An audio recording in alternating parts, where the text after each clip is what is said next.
E aí esse aprendizado, e aí hoje eu falo, putz, eu acho que a gente tem um pouco de ator aí, todo mundo, né? Todo mundo atua um pouco. A dramaturgia da vida, você é o protagonista da sua dramaturgia ali, que é o que a gente está falando aqui. A gente fala de jornada de herói, a gente fala da teoria de mudança, complexidade e tudo. A gente está falando disso, a gente está falando dessa dramaturgia da vida, que acontece, a vida é o que é, ela segue, ela é um movimento. Ela é integral, né? Ela é integral, ela é integral. E, independente de você querer ver ou não, de você ter consciência disso ou não, de você saber disso ou não, e tudo que emerge, toda a realidade, ela já tem várias perspectivas. Olá, eu sou o Renato Fazolino e este é o podcast Tal Investimento. Simplicidade é o último grau de sofisticação. Leonardo da Vinci foi um polímata. Ele possuía um conhecimento profundo das complexidades da ciência, da matemática, da engenharia, das invenções, da anatomia, das artes, da arquitetura, da botânica e da música. A pergunta é: algo complexo pode ser explicado de forma simples? Pensando em investimentos, negócios, empreendedorismo ou até mesmo a arte. O valor da comunicação está em quem comunica ou em quem recebe a comunicação. Pela lógica, e de acordo com a programação neurolinguística também, o valor da comunicação está em quem recebe. Um exemplo prático. Se o investidor não entender o pitch do empreendedor, não há investimento. Então, eu tenho o grande prazer de apresentar o Rodrigo Geribello, que é um explicador profissional. Ele é dono da Abre Aspas, uma empresa de inovação e comunicação que há mais de 20 anos vem ajudando pessoas a explicar de forma simples e elegante estratégia, gestão de projetos, mensagens e tudo aquilo que vale a pena ser explicado. Ele é formado em administração de empresas pela Fundação Getúlio Vargas. Os seus instrumentos de trabalho são a conexão, a linguagem e a arte. Ele é palestrante da TEDx. Há 30 anos, um pianista clássico, também se especializou em música para teatro e também faz efeitos sonoros com a boca. No final das contas, ele é um artista empreendedor, ou será um empreendedor artista. Então, Rodrigo, muito obrigado que você está aqui. Obrigado a você, Renato. Que prazer. Para mim é um grande prazer. E respondendo, eu acho que é artista empreendedor mesmo. Artista empreendedor. Depois, até para fazer, começaram a pedir, me manda uma mini bio. Primeiro fui descobrir o que era mini bio, né? Você tem que... as palavras novas que aparecem para a gente, assim. E aí que eu descobri o que era, quando você escreve sobre você, né? Que você descobre muito sobre você mesmo. E aí eu entendi. Primeiro veio a arte. Primeiro na minha vida, em mim, assim. Eu já nasci artista. Eu arrisco a dizer que meio que todo mundo, viu? As pessoas negam, falam que não são criativas, não são artistas, mas todo ser humano tem capacidade de expressão artística. É que a arte se manifesta de várias formas, né? De várias formas. Ciência. Tudo. Número. Tem gente que faz arte com número ali. Então, primeiro veio o artista, primeiro veio o sonoplasta. Alô? Tá ruim. Isso é de brincadeira, de criança, imitando os amigos. Enganar, no posto de gasolina, quando lançaram a bomba digital, botava ali. Aí o cara tirava, olhava, achava que estava quebrado. Um monte de coisa já aconteceu. Então, o sonoplasta veio brincando. Veio com a brincadeira. O artista vem do brincar, vem da criança, né? Aí veio a música. Aí me descobri músico na escola ainda. Eu tinha 7 anos de idade. E aí depois E aí foi muito consciente. As escolhas foram conscientes, assim. Eu não vou fazer escola de música. Na minha cabeça era assim, né? Hoje, acho que não sei se eu pensaria assim, mas naquela época eu não vou estudar música, porque aí eu vou querer estudar numa escola fora do Brasil. E eu não quero sair do Brasil. Então eu não fui estudar música. Aí eu não sabia o que fazer. Tinha aquela história do meu pai, engenheiro, hoje ele é um administrador de empresa. Meu irmão fez engenharia também, engenheiro, e é um administrador. É cervejeiro, meu irmão é cervejeiro, empreendedor também, é administrador. E aí eu falei, vou fazer engenharia, vou pular a engenharia, eu já vou fazer administração. Eu vou fazer Tá administração. todo mundo desaguando Que ali. no né? meu caso, cabe aquilo que, assim, quem não sabe direito o que vai fazer, faz administração. Foi o que coube um pouco para mim isso. E foi muito legal. Acho que é aí que veio outro polo dentro de mim ali, aquele outro polo. Então, de um lado, o artista, criativo, criador, né? E do outro lado, o empreendedor, que olha para como se constrói uma empresa, como se traz gente, como é que se vende, como é que se... todo esse tipo de coisa. Aproveitando esse embalo, então, né? Você já começou com a primeira pergunta que eu ia te fazer. Então, mas pensando em... Você contou, o artista chegou até o momento que entrou em administração e aí virou empreendedor. Como é que foi essa jornada como empreendedor artista, artista empreendedor, desde esse momento em que você entrou na faculdade e aí está hoje há 20 anos, com abre aspas? Boa. Teve um gap aí, porque não foi exatamente isso, né? Que eu fiz administração e virei empreendedor. O empreendedor também está dentro da gente, né? Uhum. Isso também foi muito maluco na minha vida, porque eu não fui... eu pensava assim, vou abrir empresa, tudo, mas eu não era muito a ideia no começo. Então, eu fui trabalhar, eu tive muita sorte também, eu acho que mistura de sorte com conexões e com o universo vai ajudando, vai colocando as pecinhas no lugar ali. Logo que eu me formei na faculdade, um amigão meu, na faculdade eu já fazia as apresentações dos grupos, já era meio, o cara que faz as apresentações. Aí, o meu pai... também pegou bem aí, assim, eu saindo da faculdade, e meu pai é engenheiro egiptólogo, ele estuda o Egito Antigo há muitos anos, e ele foi chamado para dar palestra do Egito. Olha só. E aí ele me chamou, pediu minha ajuda, falou, não, você sabe fazer as apresentações, me ajuda aqui, né? Aí fui lá fazer, ele foi meu primeiro cliente, de pegar e sentar com ele, entender o que ele queria falar, para quem, como, e eu construí uma jornada de entendimento ali do Egito Antigo junto com ele, que até hoje é usada e é modificada e vai mexendo naquilo ali. Então, é muito longa, né? Então, assim, ele vai falar de sapato no Antigo Egito, ele vai falar de perfume no Antigo Egito. Cada um é uma apresentação diferente. É uma história diferente. E aí eu já tinha essa coisa com as apresentações, com comunicação. E quando eu saí da faculdade, eu não tinha a menor ideia do que eu ia fazer. Eu não fui fazer aquela coisa tradicional de ser trainee. Quando eu entrei na GV, o meu sonho era trabalhar na Unilever, empresa grande. Aí, assim, nos primeiros 3 meses que as empresas vêm, né? Sim. Conhecer, vêm recrutar, e vêm, olha só como a gente... Na primeira recrutada ali, eu falei, ixi, eu não quero mais. É mesmo? Não quero mais. O que foi o que te chamou a atenção ali? Cara, não bateu, não era aquilo que eu queria. Eu lembro desses momentos, mas eu não lembro exatamente o que foi porque eu lembro que foi uma escolha muito boa para mim. Eu ia ser muito triste se eu fosse trabalhar numa empresa e fosse virar... eu não ia ser feliz. E eu não sei, não foi uma coisa consciente, assim. Foi uma coisa consciente de não quero, isso foi consciente. Agora, da onde vem isso? Eu não quero, eu não sei. Veio alguma, talvez, veio alguma voz aí que chegou e me botou isso na cabeça. E aí, coisas muito claras para mim. Por exemplo, eu não queria trabalhar com meu pai. Meu pai tem uma empresa de engenharia. Eu não queria trabalhar com ele. Meu irmão escolheu trabalhar com ele. Muito mais cômodo, confortável, foi ótimo. Aí até que ele não aguentou mais e saiu. Agora ele saiu, não aguentou. Mas eu já sabia, eu falei, eu não ia conseguir. Não ia conseguir trabalhar numa empresa tradicional, ainda mais de engenharia, uma coisa... E aí eu já fui buscando os meus caminhos ali. Isso é muito mais difícil, né? Sim. Você ir buscando os seus próprios caminhos. Até hoje, aquela coisa meio rebeldia ali, de ir contra o que todo mundo fala. É meio... Essas coisas vêm acontecendo, assim. Que legal. Aí, nesse caminho de administração, de não sei o quê, não sei o que eu quero. Quando eu saí da faculdade, eu continuava não sabendo. Não sei onde eu vou trabalhar, o que eu vou fazer. E um amigo chegou para mim e falou, tem uma empresa que se chama Balmon, que é uma empresa de apresentações. É o cara que faz apresentação. Eu falei, não existia isso aqui, né? Não existia. Isso era no ano 2000. 2001, por aí.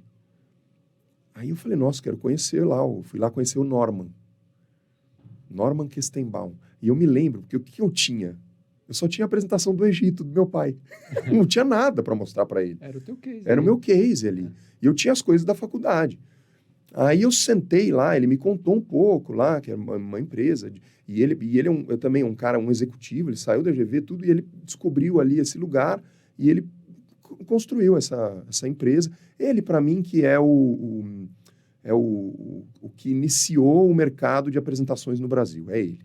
Foi o Norman. É que ele não é um cara marqueteiro, ele não se mostra, as pessoas não conhecem tanto, entendeu? Quanto conhecem outras empresas que vieram depois dele. Apresentação se diz PowerPoint. PowerPoint, exatamente. Esse caminho é muito legal também, porque a minha especialidade no começo, quando eu fiz o trabalho com meu pai do Egito, eu lembro que foi exatamente a mudança de PowerPoint ali, que era um PowerPoint, acho que era um 97, uma coisa assim, para o PowerPoint 2000. O PowerPoint 2000, ele revolucionou, porque vieram as animações, aí podia fazer movimento, podia fazer um monte de coisa que antes ainda não podia. Esse era aquele que vinha o Clips lá te perguntar se você precisava de ajuda? Tinha Clips perguntando. Esse aí tinha Clips perguntando. Eu sempre desabilitava, eu achava um saco. Chato demais. Chato, Clips.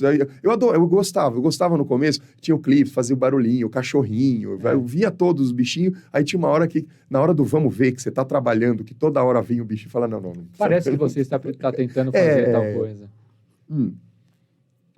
Aí, no PowerPoint, eu esmirilhei o PowerPoint. Esse PowerPoint 2000. Então, a apresentação do meu pai, primeira do Egito, ela parecia um show de animações, assim. Era um monte de coisa, porque eu estava testando tudo, né? Então, eu testava tudo. Virei a máscara do Tutankhamon, tem uma paleta que tem frente e verso, eu virava a paleta. Tem um monte de coisa. Até hoje tem coisas ali que eu olho assim e falo, nossa, olha que... Ainda o efeito é um efeito bem rudimentar ali, tudo, mas que funciona. Você vê que visualmente ali tem... Então, eu lembro que assim, foi o meu caminho ali, primeiro, foi a ferramenta. Eu primeiro me apaixonei pelo PowerPoint, fui olhar o PowerPoint. Eu não sou designer, né? Então, quando eu entrei na Balmont, tinha um designer lá. E aí você punha lá o negócio e ele deixava bonito depois. Né? Então, aí como eu já fazia essas coisas no PowerPoint, eu dividi um pouco. Tinha coisas na Balmont que o Norman passava para mim, eu fazia sozinho, do começo ao fim. O designer, ele só faz o design. O Norman só fazia a parte de texto, de conteúdo. E eu era o único que fazia as duas coisas. Legal. Entendeu? Aí eu comecei a olhar e falar assim, eu não sou designer, mas eu também não tô só ali, eu tô nas duas coisas. Como que é isso? Essa coisa de estar nos dois lugares, para mim, sempre foi talvez a maior dificuldade e talvez a grande resposta minha tenha sido aí. Tô aproveitando esse gancho, né? Essa coisa de navegar por dois mundos, eu acho isso muito legal, muito legal. E quando você fala que a empresa veio tentar te recrutar, ou né, quando você tem que transmitir uma determinada informação, tem muita questão da ideia, né? Você tem uma ideia, você tem que pôr isso no papel, e essa ideia, da onde ela vem, né? O que ela tem a ver com o empreendedorismo? O que ela tem a ver com a execução? O que a ideia conceitual tem a ver com a ideia executada, né? Então, a primeira pergunta que eu queria te fazer é, o que é uma ideia? E qual que é a relação disso com o empreendedorismo? Maravilhoso. Vamos lá, uma ideia é eu acho que a gente já conversou um pouco antes, né? Que eu falei para você que criatividade não é um processo, é uma frequência. Então, se é uma frequência, é algo que a gente acessa. E o ser humano tem condição de acessar isso. Tem condição de acessar. A gente consegue imaginar coisas. Diferente de outros animais, de outros seres vivos, a gente imagina coisa. Essa imaginação, ela já é a ideia. Ela já é a ideia aí acontecendo na sua cabeça. Agora, da onde vem, né? Isso para mim que foi um interesse super legal. E eu cheguei chegando em lugares. Acho que tem muitas histórias aí que não vão dar tempo de contar, mas para mim tem uma que foi muito marcante, que eu conheci sem saber quem era. Um cara que é um filósofo indiano que mora na Inglaterra, um cara incrível, assim, Até hoje tenho muita admiração por ele. E eu falei que eu trabalhava com explicação e que não sei o quê. E ele falou, tem um amigo que falou que as ideias têm 4 fases, tem 4 etapas. Na época, eu estava louco pelo número 7. Eu fazia as teorias, tudo com 7 passos, 7 etapas, 7... Sei lá o que aconteceu, que me veio com coisa do número 7. Quando ele falou 4, eu falei, legal, falei, quais são as... Aí ele falou as 4. E aí eu falei, aí eu pedi licença para ele, falei, posso colocar mais 3? Então eu desenvolvi os 7 estágios de uma ideia. A escala do entendimento. Não, Não é ainda isso? não. Tá, desculpa. Foi antes da escala de entendimento. Foram 7 estágios de uma ideia. Os 7 estágios de uma ideia, a ideia, ela tá numa nuvem. Tem um negócio acima do planeta que o filósofo francês Teilhard de Chardin chamou de noosfera. A noosfera é o campo das ideias. É o lugar onde estão todas as ideias, todo o conhecimento, um manto de conhecimento humano. Ou seja, tudo que a gente sabe, tudo que a gente já soube, tudo que a gente vai saber, tá tudo ali. Então, a ideia, o que é? É você conseguir acessar esse manto, essa coisa de conhecimento, e trazer para a sua imaginação. Pronto, aí você já tem uma ideia. A partir daí, então, aí quais são os estágios? Então, primeiro, nosfera. Tá ali, é uma nuvem. Segundo, motivação. Dentro de você, algo fez você querer ir acessar essa nuvem.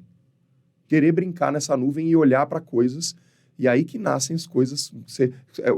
São combinações de coisas que já existem. Entendeu? Então, segundo, motivação. Terceiro, consciência. Trouxe para a consciência. Algo que te motivou foi ali. E aí você deu a consciência. Nossa, eu tive uma ideia. Aquele momento ali, você sente acontecer.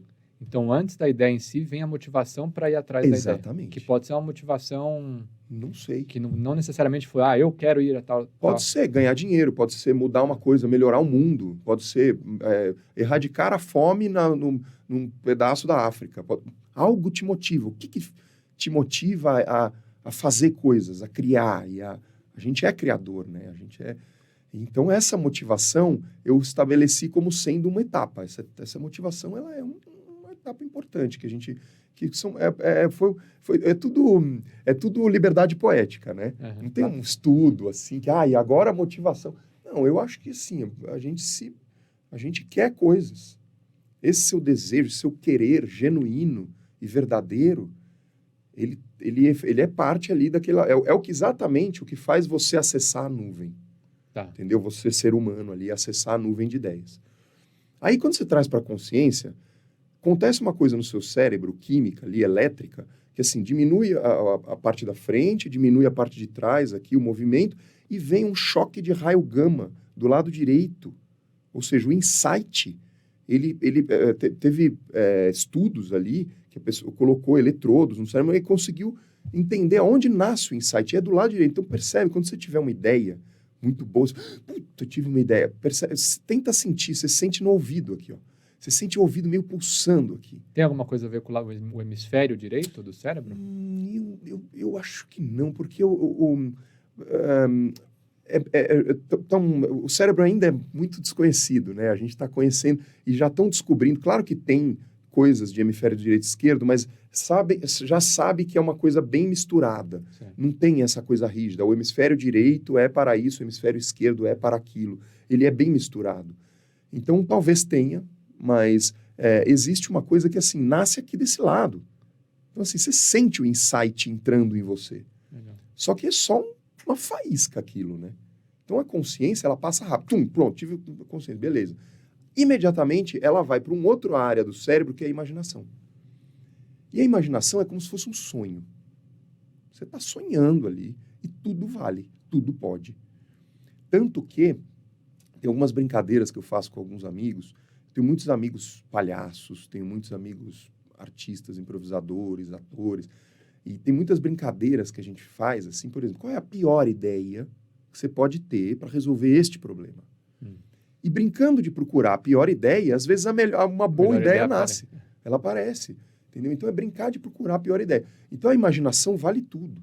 Vale tudo. Brincar de inventar coisa que não existe, entendeu? Então, E aí ela dura o tempo que for, a imaginação. Então vamos lá, noosfera, Noosfera, motivação, consciência, imaginação tá? e expressão. Que agora Como é que você põe? saiu. Saiu. É. Ou seja, você acorda do sonho, vira para a pessoa do seu lado e fala, tive um sonho, vou te contar. Uhum. Esse momento é o momento da expressão, o momento que a ideia começa a se manifestar. É ali quando você põe para fora. E se você põe para fora e tem alguém do seu lado, ela já vai para julgamento. Outra pessoa vai julgar aquilo. Não importa se queira ou não queira, o ser humano julga. Então, e aí vem a sexta etapa, que é a manifestação. Quando você expressa, ela já começa a se manifestar. Entendeu? Então, é tudo uma coisa, é tudo muito rápido, pode ser muito rápido ou pode demorar anos, isso. Mas é tudo uma coisa que uma coisa é ligada na outra. A noosfera que liga na motivação, que liga na consciência. A consciência já passou para a imaginação, ela só, se você não tira ela de lá, ela fica ali. Tirar de lá significa expressar. Na hora que você expressa, ela já começa a se manifestar. E se você alimenta aquilo ali, ela se manifesta, vai para o papel, vira desenho, vira coisa e se materializa. E se não põe para fora a Zeda? Se não põe para fora, é só um sonho seu, é só uma imaginação. Não se manifesta. Pera, mas essa foi a sexta etapa. Ou essa A manifestação é a sexta etapa. E a sétima? Materialização. Materialização. Então, as 4 que ele me falou é consciência, imaginação, expressão e manifestação. Aí eu coloquei 2 antes, que é a noosfera e a motivação, e uma depois, que é a materialização. Eu diferenciei a manifestação de materialização. Porque manifestar a ideia, ela é igual... Tem um pouco um plano abstrato dela. É muita coisa, muito tempo ali que demora. E aí foi muito louco, agora que eu estou lembrando desse episódio, porque eu fui construindo, eu desenvolvi, quando eu fiz essas 7 etapas, e aí uma mudou de nome, não sei o quê, mas eram essas 7. E aí que eu fui entender o número 7 depois, né? O 7 me ajudou, em alguns momentos da minha vida, a limitar. E no limite eu ganhei liberdade. Eu estudei Cabala um tempo, Gevurah. Então, o Gevurah é o foco ali, é o limite, é a mangueira, senão só tem água, a água vira poça. Quando você canaliza aquilo, é que você deu o limite. Então, no limite, eu ganhei liberdade. Então, aqueles 7, quando eu falei, são 7. Então, na hora que eu defini o 7, aí eu comecei a brincar com o desenho. Então, ela já foi, é podcast, mas a gente está filmando aqui também, tá, gente? Então, para quem está vendo, ela já foi um traço assim, que ia para cima. Mas eu falei, não, mas ela não começa de baixo, ela começa da nuvem. Então ela vem de cima para baixo. E aí aqui embaixo é uma coisa assim, talvez tenha um silêncio no meio, talvez tenha uma coisa... Então é um desenho que ainda não está... Ele pode mudar ainda. Mas no final ele ficou um desenho que vem de cima para baixo, leia-se baixo ser humano, eu. Então veio de cima para minha cabeça, na minha cabeça aconteceu um monte de coisa, e quando eu coloco no mundo, ela vai para cima de novo. E aí ficou um U. Aí eu mostrei para um amigo, ele falou, isso aqui é a teoria U do Otto Scharmer. Aí eu falei, tava pensando nisso. Quem? Eu não sabia quem era na época. Aí eu fui estudar. E aí eu olhei e falei, é isso. Exatamente. Só que são recortes diferentes, leituras diferentes, profundidades diferentes. O Otto Scharmer é muito mais profundo do que eu fui, óbvio. Entendeu? Mas ligado à mudança organizacional. É incrível a história dele. Aí eu fui estudar tudo, conheci, eu adoro a teoria dele e a história que aconteceu com ele, que foi parecida, essa história do fogo que aconteceu comigo também. Mas o que eu fiquei impressionado é que para mim aquilo foi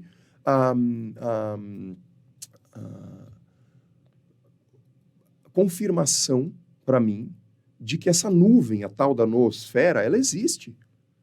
Eu acessei alguma coisa que no fim virou um desenho que o cara já tinha feito e o outro já tinha feito também. Aí você olhar os desenhos que eu tenho, o desenho do indivíduo, é uma bola com um pontinho no meio. Eu cheguei ali na essência e falei, o indivíduo é isso aqui.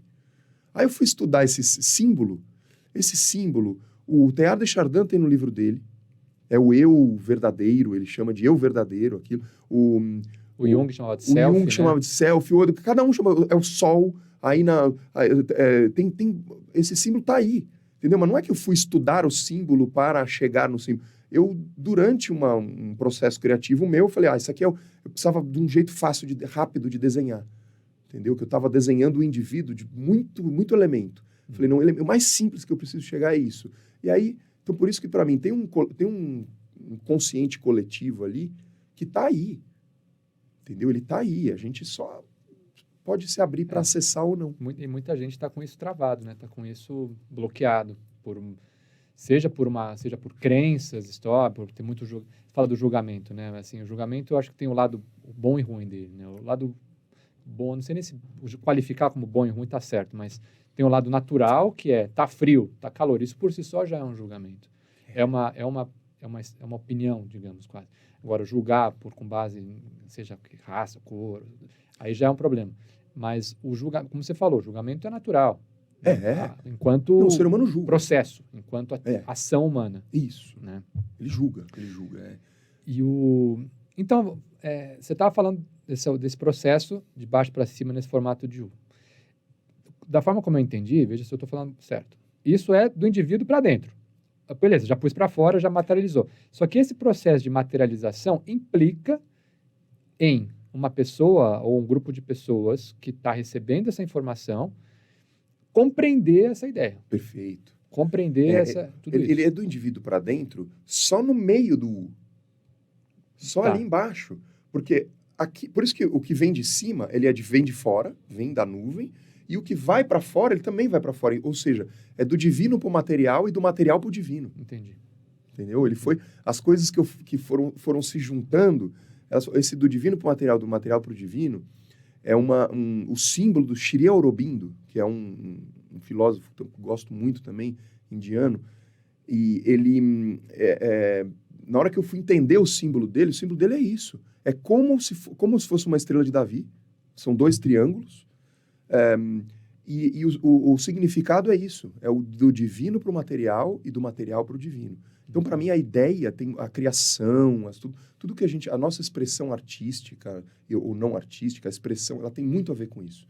A gente materializa o que vem do divino e a gente diviniza tudo que é material. Então, aí pensando na criatividade, né, como uma frequência, quando eu falei que para algumas pessoas isso está bloqueado, talvez seja porque tem vem da nuvem, só que chegou aqui, tem uma tempestade aqui, né? Tem muita ideia, muita crença, muita ideia, muita coisa pré-concebida, que aí quase como se bloqueasse, né? A inspiração não entra, ela bate, ou não consegue processar aquilo, entende de outro jeito, não é aquilo. Cara, porque tem que fazer uma desfragmentação no CPU aqui, sabe? Essa para mim seja uma das grandes questões humanas. Eu acho que é nela que eu vou talvez envelhecer olhando e praticando, que a gente vai perdendo, vai sendo tolhido pelo sistema, pela sociedade, por outros e por nós mesmos, de brincar. A gente vai perdendo essa coisa de brincar. Então, quando alguém fala para mim, porque a sua história você me contou rapidinho aqui antes da gente começar, e é uma história de um monte de amigo meu, um monte de gente que eu conheço, um monte de gente que eu garanto que quem escuta, quem assiste esse podcast aqui, conhece alguém assim também, se é que não está assim. Hoje a gente tá vivendo, vendo um movimento mundial chamado The Great Resignation. Esse The Great Resignation é isso, gente, não consigo, eu não consigo não ser eu. Entendeu? As pessoas, elas vão se colocando em caixas e lugares e não sei o quê, e ela vai deixando de ser ela mesma. Entendeu? Então, para mim, isso que você falou de vai perdendo, a gente perde a criança, ela nasce criativa. Vai brincar com uma criança. Eu tenho uma filha de 3 anos. A minha maior professora... Eu tenho um amigo que tem 2 filhos, ele sempre falava isso. E ele fez isso uma vez, ele ele é palhaço profissional, levou e falou assim, eu vou trazer meus professores agora. E trouxe os filhos para o palco. E ele falava isso, achava bonito, tudo. Total, essa é a verdade. As crianças são os nossos professores de criatividade. Ela E sabe. eu arrisco dizer também que a criança, né, pensando na compreensão agora, né, que eu ia te perguntar sobre a escala do entendimento. Sim, Não legal, legal. não adianta tentar explicar, né, fórmula matemática derivada, né, para uma criança de 1 ano, 2 anos. Então, acho que a importância da explicação para... Acho que Einstein falava também, né? Você só entende um assunto realmente quando você consegue explicar ele de forma simples. Einstein, exatamente. Então, como é que funciona essa escala do entendimento? Agora, pensando em quem recebeu essa Boa. informação. Vamos entrar nela. Então, aí o que aconteceu? Quando eu resolvi que o meu trabalho era na comunicação, agora até rapidinho, trazendo um pouco de trás, o caminho, né? Então, primeiro veio o PowerPoint, aí eu falei, não é PowerPoint, é a apresentação. Meu negócio é a apresentação. Aí eu olhei e falei, peraí, a apresentação é uma das formas de explicar alguma coisa. Então, meu assunto é explicação. Aí eu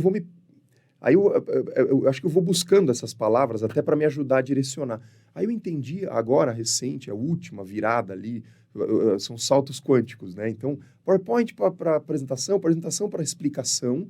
A explicação depois veio para... acho que a comunicação ela está em tudo, mas veio para a expressão. Ou seja, é a expressão. Meu trabalho é com a expressão humana. Como que você se expressa?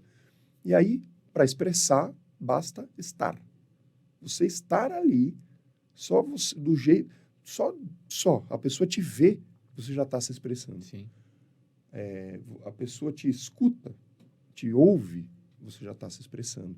Então, a gente é uma bolinha de expressão. Você sai andando por aí pelo mundo se expressando o tempo inteiro.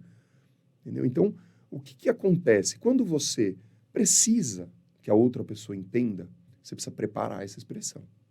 Você precisa se preparar. E aí eu comecei a estudar isso, comecei a olhar para isso. Só que muito na prática. Na prática. Eu sempre trabalhei com isso. Então, eu trabalhei primeiro lá na Balmont, aí trabalhei uns 3 anos na Soap, e depois eu montei Abre Aspas, em 2009, que eu tô até hoje, com Abre Aspas, e ela já teve vários formatos, já tive sócio, já tive casa, já tive um monte de gente, já tive ninguém, já tive... Então, foi um processo, é um processo ainda, em andamento, e é uma delícia ver essas coisas todas acontecendo. E aí, nas andanças, aí o que eu fazia? Eu ia nas empresas, a pessoa me ligava, falava, eu tenho aqui preciso que você me ajude. Você é explicador profissional, preciso que você me ajude a explicar. Aí eu ia lá, marcava uma reunião, falava, pois não. Aí ele começava a me contar. E, assim, grande maioria das vezes, eu não entendia nada que a pessoa falava. Eu não sei o que você está falando. Você é da área de... Ele começava a falar umas gírias. Eu trabalhei muitos anos com a Microsoft. A Microsoft, eu lembro, cara, que eu fiz um glossário. MSPP, não sei o quê. Os caras falavam cada gíria, as gírias entre eles só. Só eles entendiam. E aí, faz parte do meu trabalho entender. O entendimento é fundamental. Acho que talvez entre a explicação e a expressão teve um entendimento ali no caminho. Então, o entendimento é fundamental. E aí eu falei, eu não estou entendendo. Só que, então, como é parte do meu trabalho isso, eu podia me colocar nesse lugar de ignorância. Eu não sou da hierarquia, não sou da sua empresa, não sou... Então, eu ia conversar, eu fiz um trabalho muito legal com o presidente da Caixa Econômica. E aí era um trabalho de coaching com ele. Só era ele, era a pessoa. Como é que você prepara ele para falar para 6.000 pessoas num estádio? Entendeu? E fui lá preparar o cara. Só que assim, todo mundo babando o ovo em volta ali. Para mim, ele era o Nelson. Entendeu? Eu acabei de conhecer, não sei, eu não tenho... Então, eu nunca tive essa coisa da hierarquia, de criar essa coisa pomposa em volta. E quanto mais formal, mais você se afasta da pessoa. Então, tirando essas formalidades todas, somos todos seres humanos. Entendeu? Me conta quem que você é, quais são os seus interesses. E aí, nessas conversas, eu comecei a descobrir o seguinte: as pessoas que sabem muito têm dificuldade de falar com quem não sabe. Porque sabe, só de saber. Entendeu? Então, saber é uma maldição, no final das contas. Você acha que isso tem alguma coisa a ver com uma inabilidade de escutar? Uhum. Essa dificuldade? Muito. As pessoas...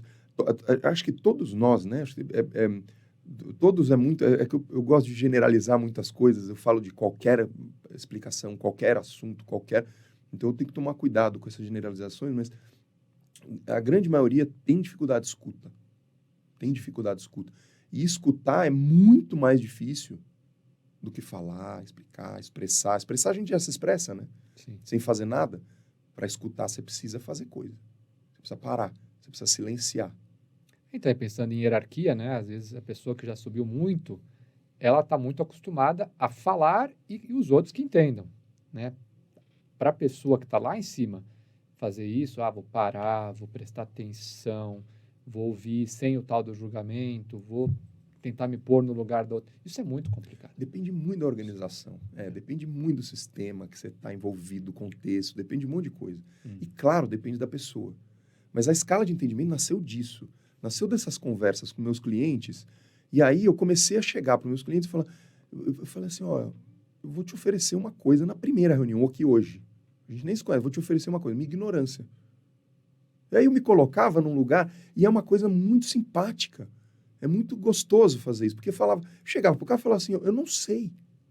Não se preocupa, você não precisa ficar mostrando que sabe.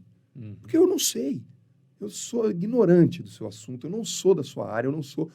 E aí a pessoa parece que ligava uma chavinha, virava ali, e ela relaxava.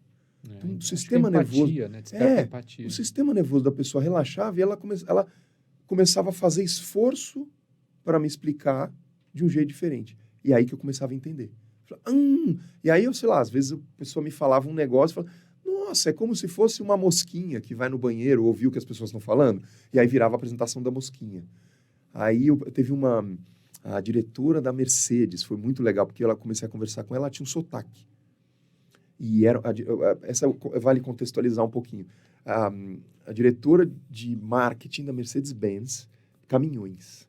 E ela, até hoje ela... E eu, assim, foi muito legal o trabalho. Eu até trabalharia de novo com ela fácil, assim, porque foi muito legal o trabalho que a gente fez. E foi simples. Foi nesse processo de simplicidade de escuta. Então, eu me coloco como a primeira audiência.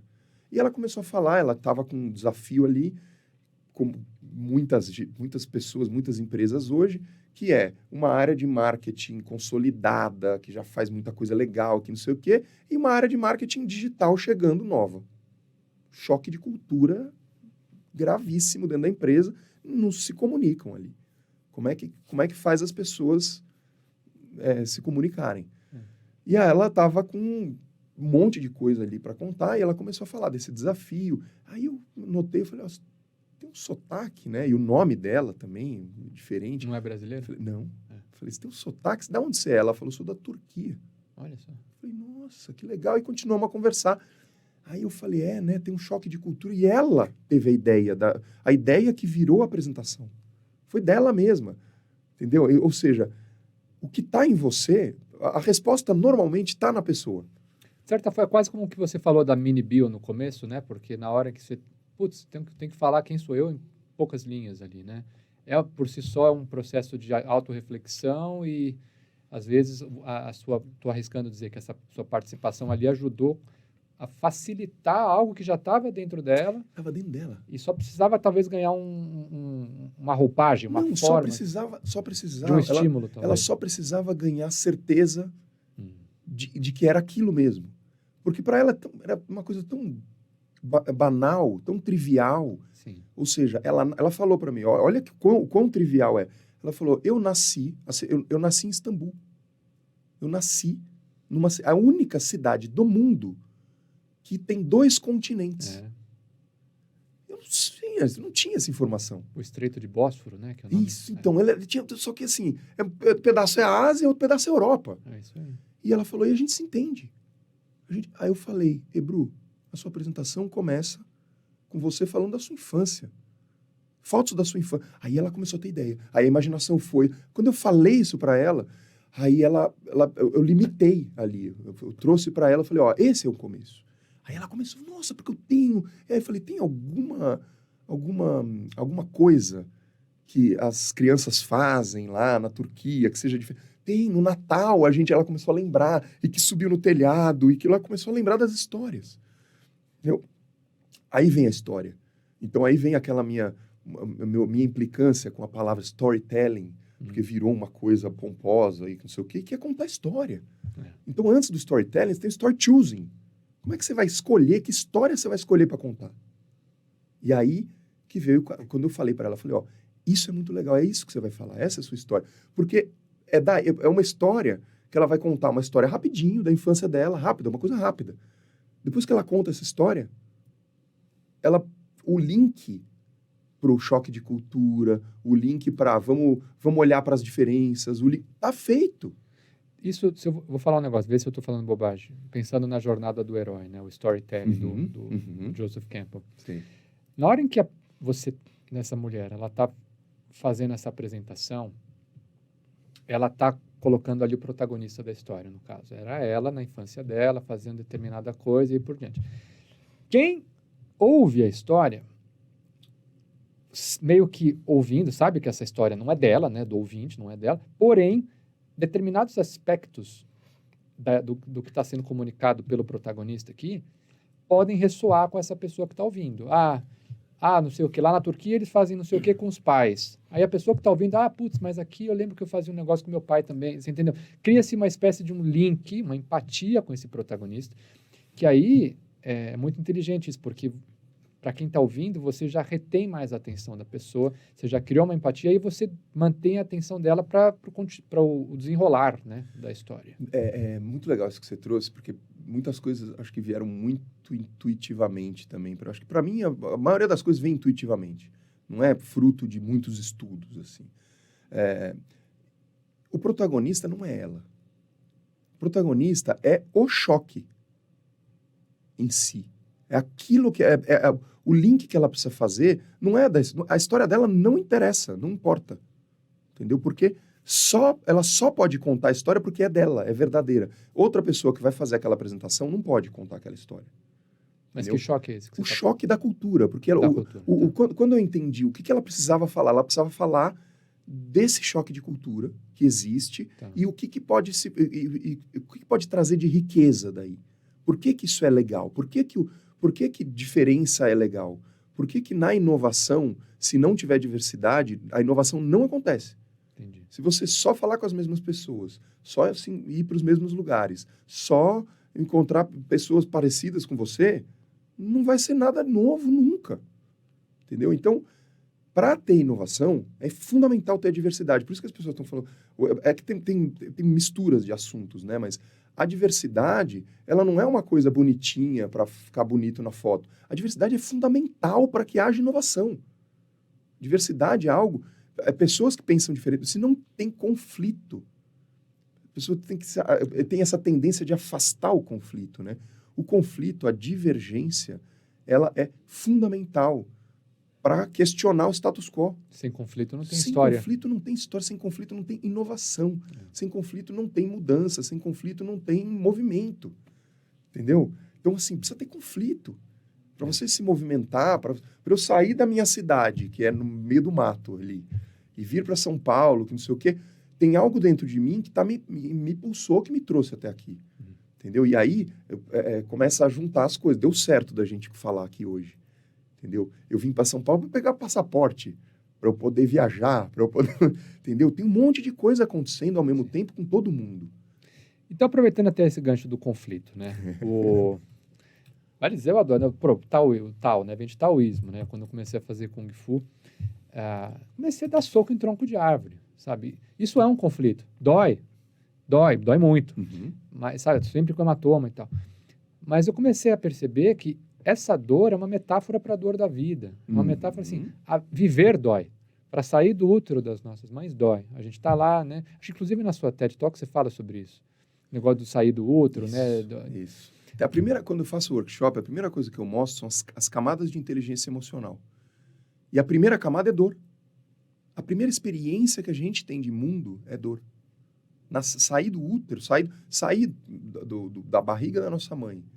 E você sai de um ambiente líquido, escuro, silêncio, contido, quentinho. Aí inverte tudo isso, imediatamente em uma fração de segundos. Então, o que quentinho virou frio, gelado, o que era contido virou um espaço muito louco, que você não sabe mais onde está, o que era líquido virou ar. Você imagina fazer isso aqui a primeira vez, ó. Abrir o pulmão, o pulmão tá colado. Quando você abre o pulmão a primeira vez, dói pra caramba. Imagina um bebê fazendo isso. Imagina. Você é um bebê e você faz isso. Entendeu? É natural da gente. Então, a primeira coisa é dor. É a dor. Então, falando em dor, né? Me fala aí das suas caminhadas aí pelo mundo corporativo e tal. Me conta quais são algumas das ocasiões onde as pessoas, os porta-vozes, os comunicadores, mais encontram dificuldades para se expressar, para comunicar, para se fazer entender, né? E quanto que você sente que o teatro, a arte, ou, enfim, expressão na sua forma mais abstrata, pode se relacionar, como é que se relaciona com isso? Nossa, que legal. Quantas perguntas legais. E que abre abre janelas aqui. Porque, primeiro, para mim, as maiores dores, elas vêm de dentro mesmo. Eu comecei uma época, eu comecei a analisar assim, quais são as pressões de um momento de comunicação, de um momento de expressão. Você vai se expressar ali, o que pressiona o que está expressando, o que pressiona o explicador ali, que está ali com essa função de canal, de carregar uma mensagem e transmitir essa mensagem. O tipo de público. Então, assim, eu vou falar para o presidente dos Estados Unidos, sei lá. É uma pressão, você tem uma responsabilidade ali muito grande. Tamanho do público, vou falar para 7.000 pessoas. Tempo. Eu tenho pouco tempo. Assunto que você não está preparado, você não se sente preparado. Então, essas coisas todas vêm de dentro. A gente, dentro da gente, cria... a gente tem, além da dor, então, as camadas, né? Depois da dor, o que a gente criou? Uma envelope na gente? Medo. A gente tem medo. E a gente acessa esse medo. Agora, como é que você consegue transpor esse medo? Porque o medo é importante. A gente só está aqui hoje porque o ser humano lá na savana, em algum momento, teve medo e correu do leão. Se não Era uma questão medo, de vida ou morte. Era uma questão de vida ou morte. Então, o medo é uma questão de vida ou morte para a gente. É uma coisa intrínseca nossa, do ser humano. Dor, medo, raiva. Aí cria um escudo e a máscara. Se a gente fica só máscara, a máscara é o que as pessoas veem. Entendeu? Então, quando você está quando você era um consultor na área de contabilidade, você usava uma máscara na hora que você entrava no escritório. Aí você chegava em casa, você tirava essa máscara e continuava a vida. Entendeu? Mas a gente usa máscaras. E como é que você transforma essa máscara em papel? O escudo em proteção.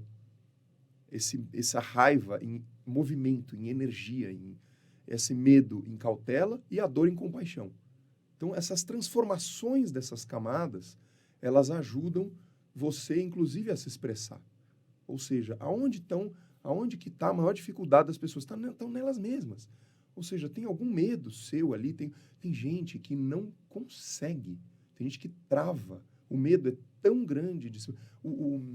Tem uma coisa interessante, engraçada, eu acho que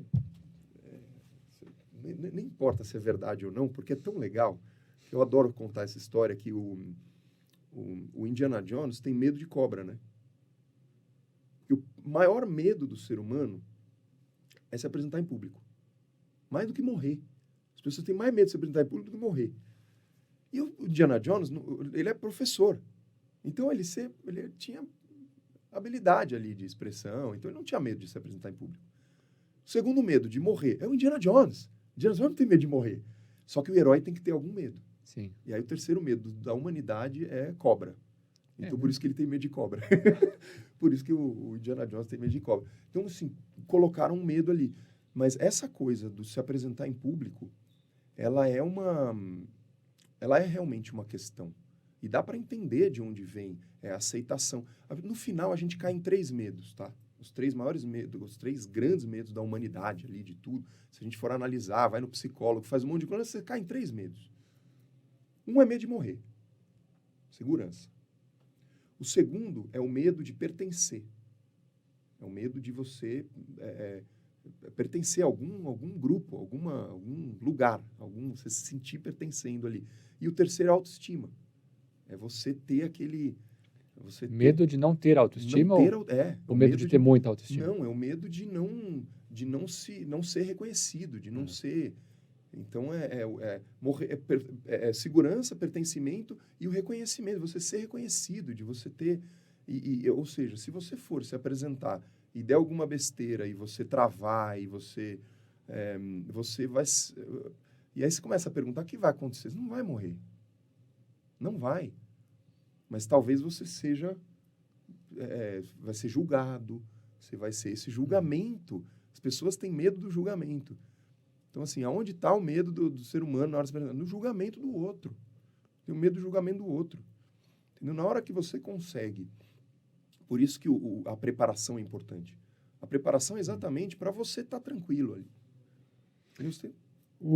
Não, desculpa, eu te interrompi. Não. Você tem que estar tranquilo. Se você estiver tranquilo e estiver falando com verdade, estiver seguro do que está falando, e aí se expressar da sua essência ali,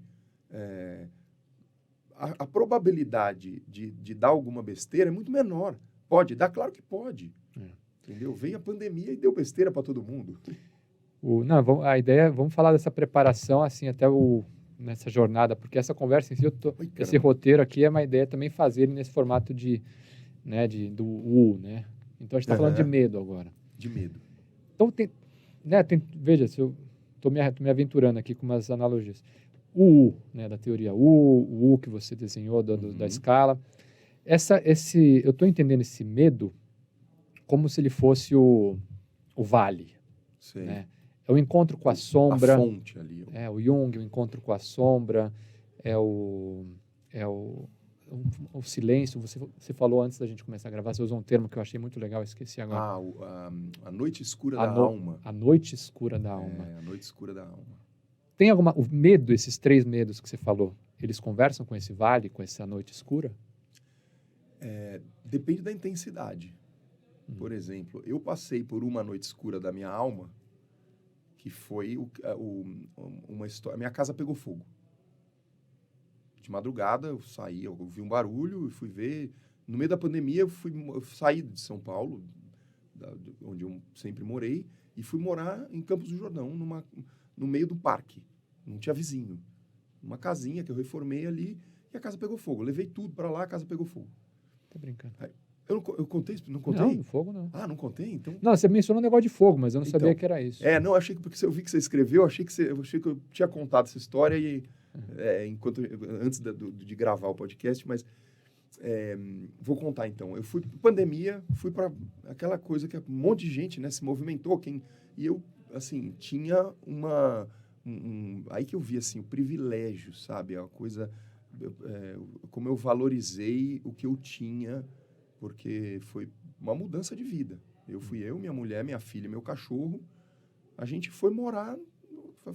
Na verdade, assim, a história de verdade é pandemia, vai ter pandemia. Não sei o que é pandemia. 2020, nunca tinha vivido uma pandemia. Mas vamos passar 15 dias lá na casa da família, uma casa da família que tem lá em Campos do Jordão, no meio do Parque Estadual, no meio do Horto Florestal. Caramba. Ali é dentro, ou seja, não tem vizinho. Aí a gente viu que não era 15 dias, nem 40. Quarentena não é 40 dias. Aí quando a gente entendeu que, primeiro, estava tudo online, estava funcionando e a gente estava muito mais feliz. Internet pegava lá? Muito. Tinha internet. Satélite? Não, tem internet. A internet deu um trabalhinho. A internet tem que pegar, porque como a gente trabalha online, então tinha que pegar bem a internet. Então a gente deu um jeito ali internet, a gente contratou, não, tem internet rural, essas coisas. A gente deu um jeito. E aí, internet funcionando, a gente lá resolveu fazer um movimento completo. Falou, vamos embora, vamos fazer isso? Vamos. Então, aluguei meu apartamento aqui na Vila Madalena, reformamos uma casinha de caseiro que tinha ali, abandonada, ali no terreno, tinha uma casinha de caseiro, de pré-fabricada, sabe? A casinha bem simples, assim. A gente reformou, fez um banheiro, uma reforma simples, mas ficou bonitinha a casa, ficou bem... E a gente levou tudo para lá que a gente tinha. Eu sou músico, então, piano, 2 acordeões, todos os meus instrumentos tudo. E a casa pegou fogo. Putz. 2 da manhã, eu escutei um barulho, cheguei na sala, já tinha fogo, comecei a gritar, minha mulher saiu com a minha filha, peguei meu cachorro, do lado de fora já estava tudo em chamas, deu tempo de pegar este celular aqui, ó. Só a única coisa que sobrou. Sobrou mais nada. E isso é uma coisa que, assim... Isso mexe isso muda uma pessoa. Imagina, aquela coisa da ideia, da imaginação. A gente planejou tudo. Eu lembro, cara, eu andei... Eu que toquei a obra de reforma da casa. Então, eu andava com a trena no cinto. Fiquei andando durante 3 meses. Eu falei, pronto, agora... Chegou o engenheiro, dentro de mim. E aí, eu me orgulhei, porque eu consegui ali. Eu consegui, eu fiz uma coisa que eu não gosto, não sei. Então, o cara vinha falar assim, não, porque aqui o talude, não sei o que. Eu não sei o que é talude. Só que eu, desse jeito, ia dando risada, ia perguntando. Então, eu chegava no meio da obra e tocava piano, sabe? Umas coisas assim. Carreguei grama, fui lá trabalhar na obra também. Entendeu? Então, foi um trabalho, assim. Fiquei durante 3 meses ali com aquele projeto. E aquilo fez assim, ó. Em 17 minutos.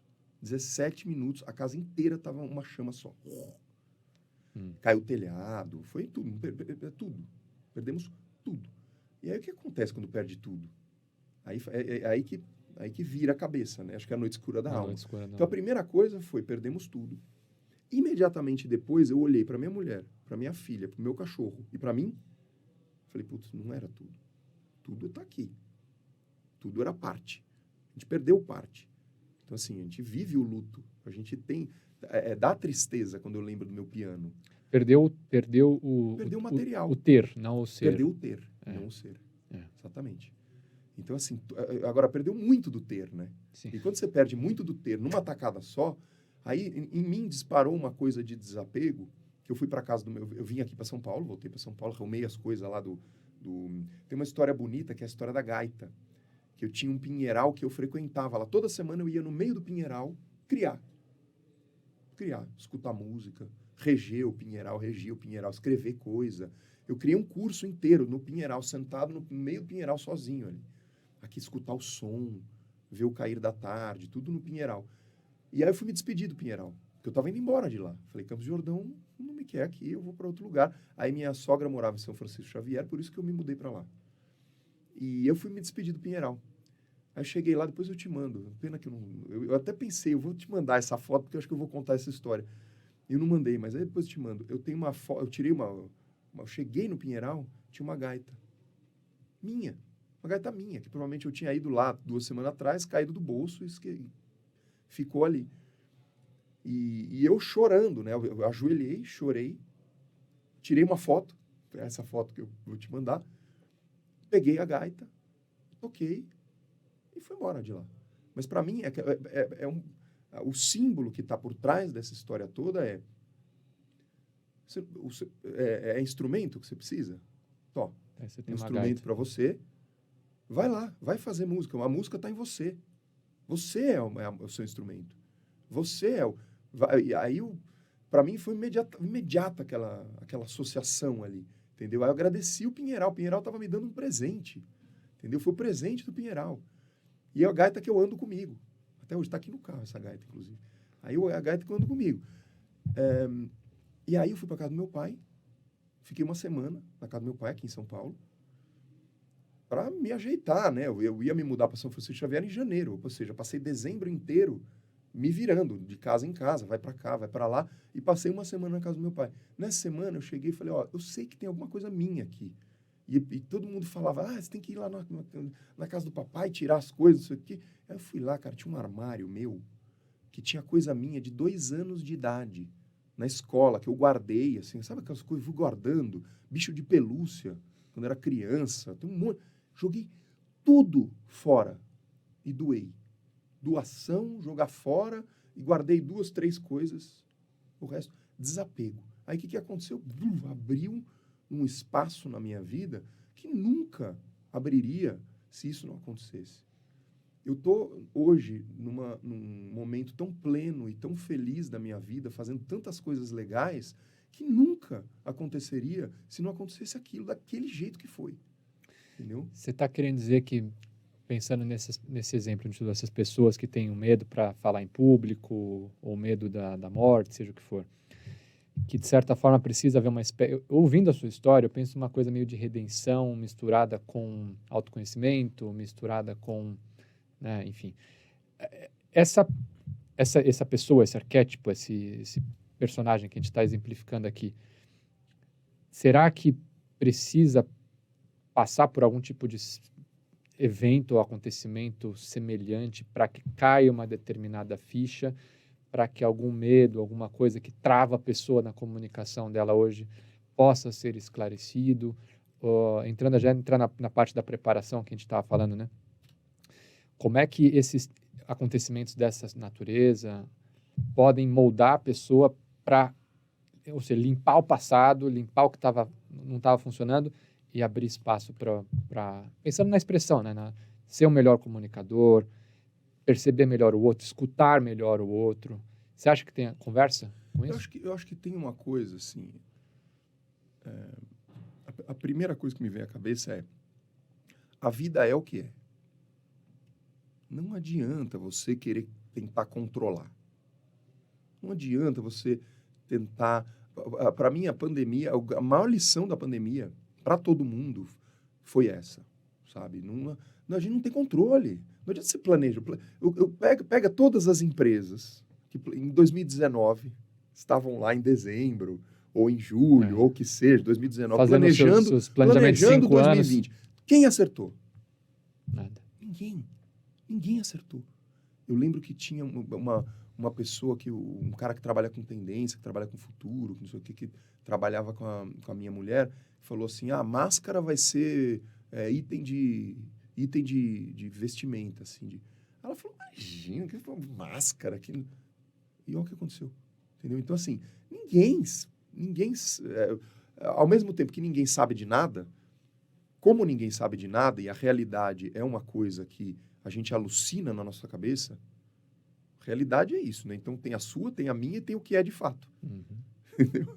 Então, tá todo mundo certo, parcialmente. Tá todo mundo certo até certo ponto. Eu não tem uma coisa... E para mim, falando dessa coisa da expressão, a gente está misturando muitos assuntos, né? Mas o primeiro deles a gente precisa passar por uma privação para fazer uma virada grande dessa. Eu tendo a dizer que sim. Eu acho que é o tal da noite escura da alma. Na hora que você passa pela noite escura da alma e que você dá o salto de fé, entendeu? Que a gente foi arremessado no noite escura da alma. A gente foi talvez arremessado, muita gente foi arremessada no salto de fé. Eu, por privilégio e por dar valor até para isso tudo que aconteceu comigo, para mim foi assim, sair da cidade de São Paulo e ir morar no campo, na natureza, foi uma das melhores coisas que aconteceu na minha vida. Eu não me vejo... assim, quando queimou a casa, a única coisa que a gente sabia é que a gente não ia voltar para São Paulo. Não ia, a gente não era uma opção. Não era uma opção, porque a gente estava muito feliz. A gente estava muito feliz. E a gente tinha 3 coisas, que era segurança, natureza e comunidade. A gente tinha segurança e natureza, mas lá não tinha comunidade. A gente estava isolado demais. E agora, cara, eu toco na rua ali. Eu sou conhecido, eu conheço todo mundo. Eu conheço todo mundo na cidade. Eu ando, o cara fala: ô, sanfoneiro da festa junina. Num lugar eu sou sanfoneiro da festa junina, no outro lugar eu sou pianista, no outro lugar... Então, assim, a gente precisa, a gente é social, né? Claro. Então, quando a minha mulher trouxe isso, eu não sabia muito bem o que era. Hoje, para mim, isso é o que mais pulsa dentro de mim. É esse contato e com a comunidade. Eu fui tocar na biblioteca, na escolinha das crianças ali da cidade. Sim. Fui lá na escolinha, fui de van escolar, ali dentro da van, e a gente foi até a biblioteca para mostrar para as crianças onde era a biblioteca, o que tinha ali, como é que é. Então, assim, isso para mim é a plenitude, são esses 2 mundos trabalhando juntos, ou seja, eu sendo eu. O mundo quer que eu seja eu. Se eu tentar ser outra pessoa, eu vou ser a pior versão da outra pessoa. E o corporativo, né, um pouco, ele é isso, ele te põe em caixas. Você é o gerente. Meu último cargo, eu era gerente sênior de uma grande multinacional de consultoria. Morava fora, não sei o quê. Eu chegava nos clientes assim, Cartão, café, quer alguma coisa? Não sei. Não era para o Renato, era para o meu crachá. Isso. Né? E isso é uma coisa que eu acho que com os corporativos, né? A primeira entrevista que eu fiz nesse podcast foi com uma psicóloga e ela falou, essas pessoas confundem. Elas confundem quem elas são com a empresa onde elas trabalham. Perfeito. Eu sou grande. Não, a empresa onde você trabalha é grande. E você está trabalhando para enriquecer os sócios daquela empresa.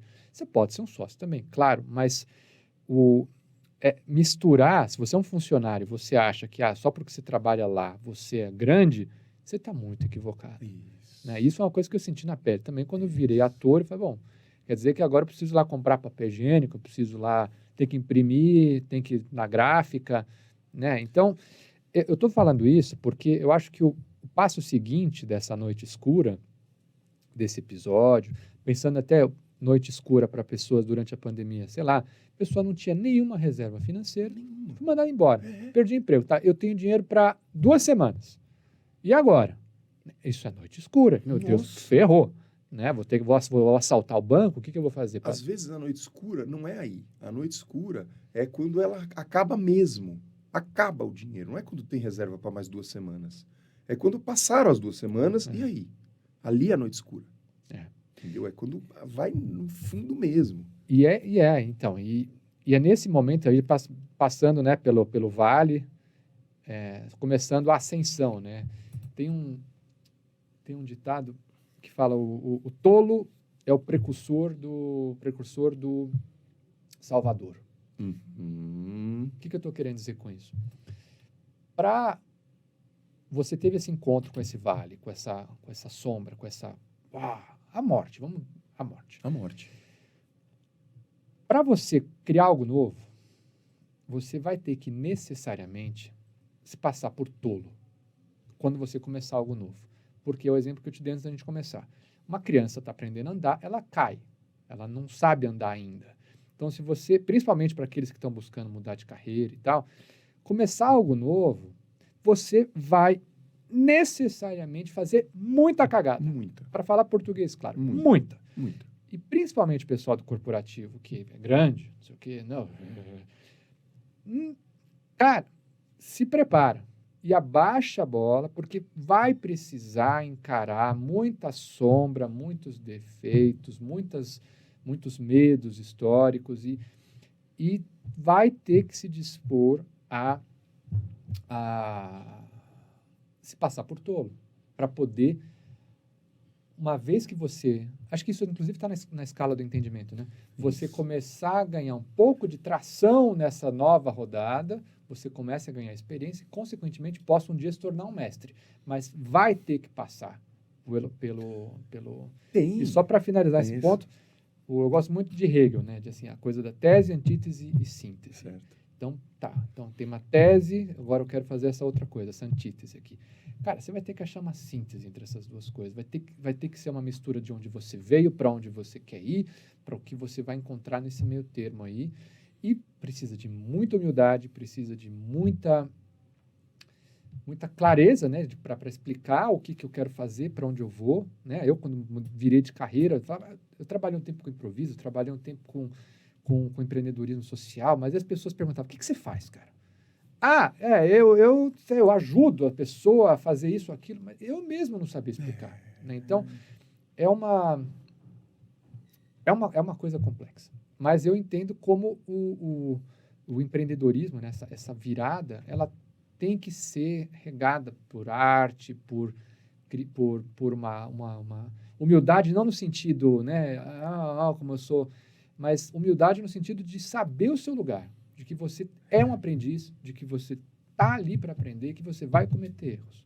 Estou pondo o coração para fora. E é muito legal, porque dá para sentir a sua emoção e de onde vêm as coisas. Agora, eu tomando cuidado com essas coisas de generalização, eu tenho muito cuidado com o tem que ser. Nada tem que ser. Pode ser, tudo pode, entendeu? Mas nada tem que ser. Então, eu acho muito legal isso, Dudu. Agora, quando você... Isso você está dizendo, então, que eu posso ir fazer uma expressão sem me preparar? Pode. Pode dar merda? Pode. Talvez dê, inclusive. Então, por isso que se preparar é bom. Mas se preparar é falso também. Porque você se prepara para uma coisa que está na sua cabeça. Você se prepara para um momento que vai ser lá no futuro. Você não sabe como é que vai ser de fato. Você não sabe se vai acabar a luz. Você não sabe se vai... Então, você prepara o seu tempo, você prepara o espaço ali, você prepara a estrutura, você prepara, a relação que você vai ter, o que você quer, o que você está levando, uma notícia boa, uma notícia ruim. Mas, de fato mesmo, a coisa acontece ali na hora. Entendeu? Por exemplo, e é muito legal quando é uma conversa como a gente está fazendo aqui, o diálogo ele não é linear. Tanto que você me perguntou da escala de entendimento, eu comecei a falar que eu entrei na história do fogo, depois eu descobri que eu nem tinha falado da escala de entendimento. Entendeu? Então, ele não é linear. Agora, quando você vai para um lugar, por TED, por exemplo, foi lá em 2017, fui lá fazer o TED. 2017, eu tinha 8 minutos. Não dava tempo de devanear. Entendeu? Por isso que eu te perguntei, quanto tempo a gente vai fazer? Você falou, não, a gente vai conversar, vai ser solto. Eu falei, maravilha. Então, eu não preciso me preparar tanto. Claro. Entendeu? Você falou, o que eu levo? Eu perguntei aqui embaixo. Você falou, não, é só você, leva você. Ou seja, você já está preparado. Você que está me vendo, me escutando, você já está preparado. O fato é esse. Então, o que você está preparando? Você está preparando o plano B. A preparação toda é para o plano B. Porque o plano A é ali na hora. É ali na hora, quando você estiver, de fato, na frente do público. Então, quando você vai... Você falou de atuar, né? O maior projeto artístico que eu fiz no teatro foi Morte Acidental de um Anarquista, e eu fiz com o Dan Stubach, com o Henrique Streuter, com o Riba Karlovic, com grandes atores, grandes atores. Então, até hoje eu tenho dificuldade, a pessoa pergunta, você é ator? Eu não fiz Célia Helena, eu não fiz, eu não me formei na Cunaíma. Eu não me formei em atuação. Então, e aí, trabalhando com esses caras, não. Era muito fácil de responder. Não sou ator. Só que eu ficava no palco. Eu era o que ficava mais tempo no palco. Porque eu entrava, ficava no palco. E aí, durante 4 anos que a gente ficou em cartaz, de ver, de conversar, de escutar as pessoas. O Dami, eu conversava muito com ele antes... E aí tinha conversas assim. O que eu mais aprendi foi, por exemplo, não atuar, não chamar atenção. Eu tenho 2 metros de altura. É muito difícil para eu não chamar atenção. E eu ficava no palco. Como é que eu podia ficar no palco, tranquilo, com presença, estando ali, em cena, atuando, sem chamar atenção? É muita coisa para a minha cabeça. Entendeu? Foi muito...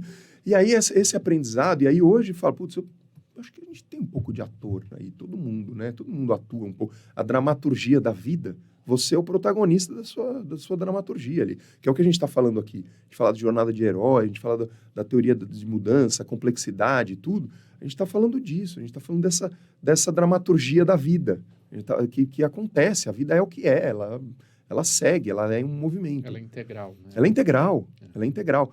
E independente de você querer ver ou não, de você ter consciência disso ou não, de você saber disso ou não. E tudo que emerge, toda a realidade, ela já tem várias perspectivas. Imagina que tem uma sua interna, que só você tem acesso aí, como você está sentindo, como é que você está aí agora. Tem uma sua que é externa, que é como eu estou vendo que você está aí agora. Entendeu? Você está parecendo calmo, você está parecendo... Agora, aí dentro, sei lá, às vezes está soltando fogos e pensando, e uma tempestade, entendeu? Então, só aí já são 2, só em você. Entendeu? Você tem uma individual que já é dividida, que é interna e externa, e você tem uma coletiva que é também interna e externa. Sim. Entendeu? Você tem uma ali do coletivo e você tem uma do sistema todo. A gente está aqui dentro de uma sala, numa rua de Moema, com um monte de câmera. As pessoas não estão vendo, mas tem uma outra pessoa aqui com a gente na sala. Olha lá. Tá vendo? Então, assim, faz parte do sistema, faz parte dessa frequência desta sala que está acontecendo aqui. Entendeu? Ele está participando da conversa, por mais que não esteja falando. As pessoas que vão interagir com o que a gente está falando aqui, elas estarão no futuro, elas não estão aqui agora. Nem online.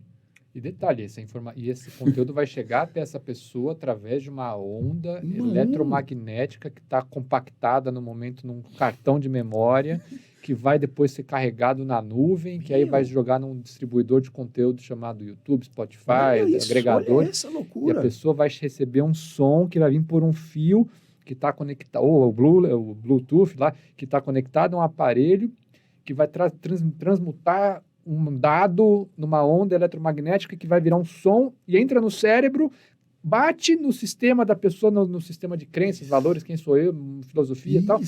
E aí isso vai fazer um sentido para a pessoa absolutamente diferente do que possivelmente a gente está conversando aqui. E vai passar pelas pessoas e pode mudar a vida de alguém. Isso que a gente está falando aqui, alguma pessoa pode pegar e falar assim, a pessoa está naquele momento em que ela precisava ouvir aquilo, em que já aconteceu isso com vocês? Eu estava num momento em que eu recebi um texto, e aquele texto mudou ali.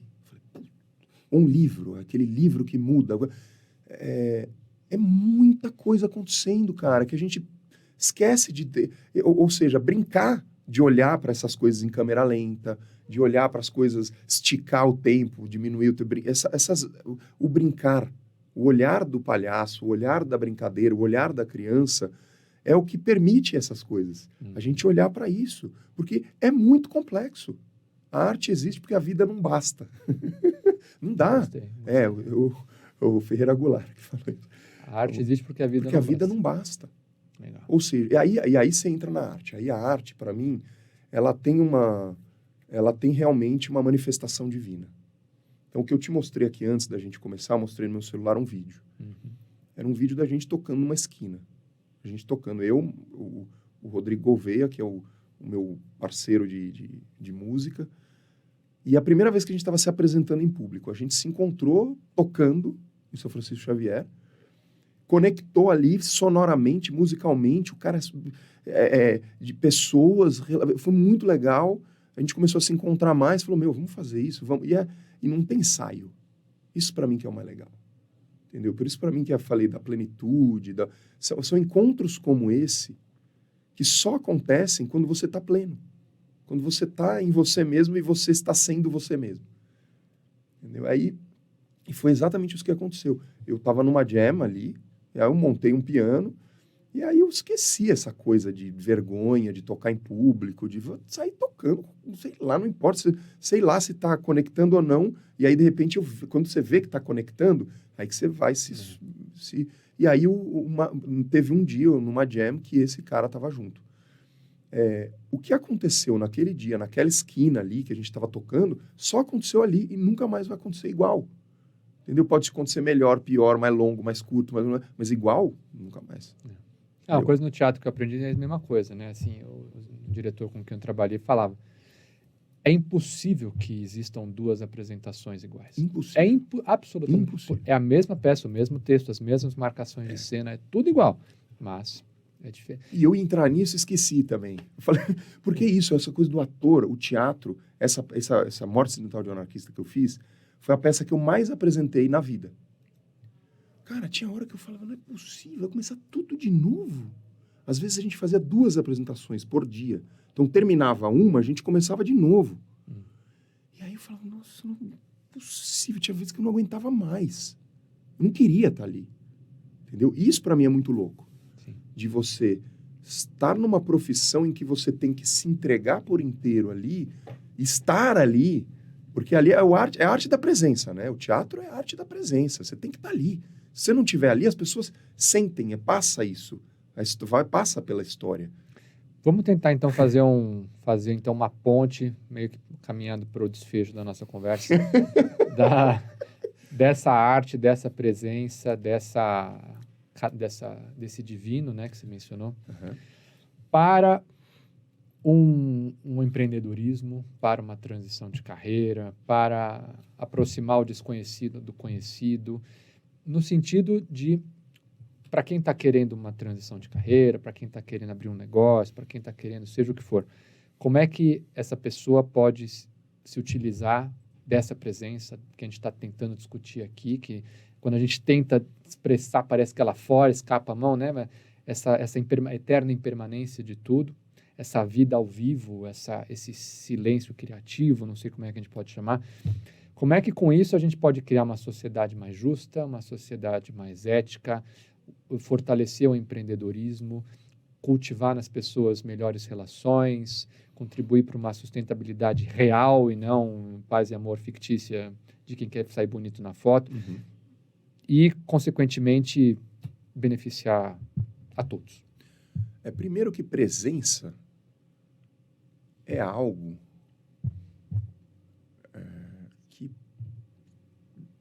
que é assim, a manifestação da vida, é a vida acontecendo. E ela... E aquela história, a vida está acontecendo.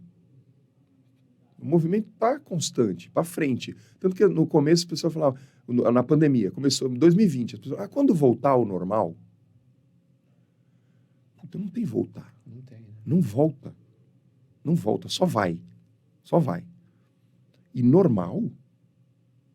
É normal?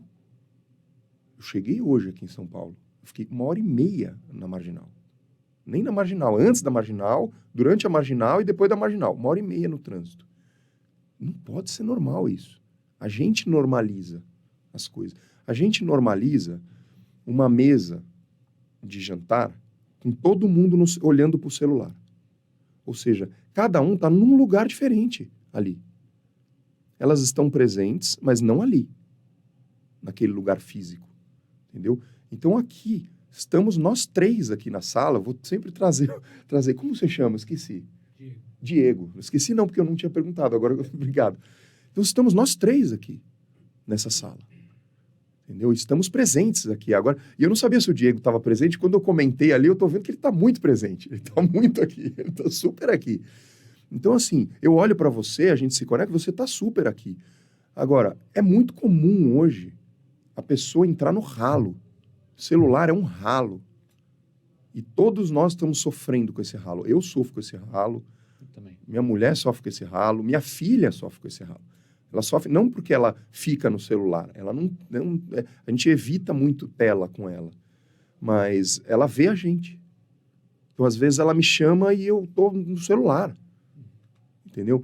Então, para mim, tem a ver muito mais, assim, é mais amplo. Você está falando, tem mais a ver com o final da sua questão, que é assim, algo para a humanidade, algo para a gente viver melhor. Eu estou dizendo que é mais, porque quando você fala empreendedorismo, ele se relaciona a algo de trabalho, a algo de... E ele pode se relacionar a uma manifestação divina sua, a materialização do divino na Terra. Sabe? Então, realização. Assim, a realização. Ou seja, o que você, indivíduo, que está escutando, está vendo a gente, o que você está fazendo aqui? Nesse planeta aqui? Por que você acorda de manhã? Você acorda de manhã e vai fazer o quê? Para quê? Esse para quê é o que muda tudo. Entendeu? Se esse para quê não está fazendo sentido, na hora que só de você movimentar, na hora que você não fez sentido para você ficar na consultoria, mesmo estando numa situação em que contextualmente, socialmente, parecia plenitude, se aquilo não faz sentido... Eu tive um cliente que é o extremo disso. Entendeu? Ele nasceu numa família muitíssimo rica, das mais ricas do Brasil, e ele estava num momento em que ele estava assim, namorava uma modelo, morava em Mônaco, assim, era um cara que, assim, era o sonho encantado, e ele não estava feliz. Ele não estava feliz. Ou seja, quando você percebe, você só consegue fazer algum movimento na hora que você toma consciência. Então, para mim, tem a tomada de consciência, antes de presença, antes do empreendedorismo, é a tomada de consciência do para que você está fazendo aquilo. Mas isso não surge da presença? Isso surge Boa, gostei. Surge da presença, surge da sua presença na vida, surge da sua presença ali. Mas talvez seja o Tostines, vende mais porque é fresquinho, fresquinho porque vende mais. Ou talvez uma coisa venha da outra, entendeu? Mas gostei dessa ideia, porque eu vejo assim, eu só tenho a minha perspectiva, né? Eu só consigo ver o que aconteceu comigo. Então, o que aconteceu comigo na pandemia é que eu comecei a tomar consciência de algumas coisas em mim mesmo também. Então, assim, eu já meditava, mas eu passei a meditar muito mais. E com uma profundidade e com uma presença muito maior. Eu sempre gostei de sol, de pôr do sol, só que agora eu comecei a gostar do nascer do sol. Muito mais até do que o pôr. Eu acordo todo dia para ver o sol nascer. E meditar vendo o sol nascer. Entendeu? Água. Você falou a dor que você sente quando você entra numa cachoeira gelada. Tem gente tem gente que é insuportável. É maravilhoso. Tem gente que é insuportável. Lava a alma aqui. Então, mas a primeira dor, eu comecei a olhar para isso, né? Porque todo dia eu faço isso. Todo dia. Você entrar numa água gelada, eu tomo banho na cachoeira. Escuta, eu moro em São Paulo, não tem cachoeira onde eu moro, tá? Para de falar de São Francisco Xavier. Eu tenho uma amiga que fala isso. Ah, mas aqui não tem cachoeira. Porque às vezes fala assim, mas o que faz pra não sei o que? Eu falo, entra na cachoeira. A pessoa, aqui não tem cachoeira, e fica brava. Então eu também comecei a tomar cuidado disso, mas eu tô falando da cachoeira porque, assim, é ruim entrar, é frio mesmo. É frio mesmo. Mas imediatamente na hora que você entra, o frio passa. Passa o frio. Vem outra coisa, outra sensação. É outra lance de aceitar. Então, você aceita que tá frio. Você dá uma morrida de leve ali, dá uma morrida. Então, eu canto na cachoeira. Cachoeira, meus amigos vão comigo, mas a cachoeira me leva, a cachoeira me leva um pouco. Toda vez que eu entro, ela me leva um pouco de mim ali. Se ela me leva, eu já mudo. Então, ela me muda. E aí, ela também me cura. Aquilo aí. Então, assim, são pequenas coisas que eu fui colocando dentro de uma rotina e que foram mudando muitas coisas, entendeu? Que tem a ver com presença, que tem a ver com tudo isso. Agora, não importa onde você esteja, não importa onde você more, não importa quantos anos você tenha, não importa. O mais importante para mim é aquela coisa de você... Por que o autoconhecimento, todo mundo fala, o autoconhecimento, tal do autoconhecimento, é importante porque, assim, se você não se conhece, você nunca vai conseguir saber se você está sendo você ou não. Pois é. Entendeu? O princípio da vida, o princípio que a gente está falando aqui do empreendedorismo, é você ser você. Você ser você mesmo. Parece maluco isso, né? Mas é isso. Às vezes a gente está tentando ser outra pessoa, às vezes a gente está tentando colocar uma máscara muito grande, a gente está cheio de camadas, Então, você está sendo você. Se você não se conhece, você não sabe. Você não tem essa resposta. Então, para mim, viver é essa sequência. Viver é essa música, essa sinfonia inacabada, que não acaba nunca. Nem quando você morre. A minha mãe morreu em 2011. Mas só de eu falar dela aqui agora, nesse momento, ela já vive. Tá manifestada. Tá, entendeu? Então... Energeticamente. A comunicação continua em outra camada, em outro lugar. Então, tentando resumir... Nossa, a gente vai embora, né? Um devaneio é uma delícia esse devaneio. Mas, para mim, tentando trazer para o chão e tentando resumir a coisa, assim... A presença, ela é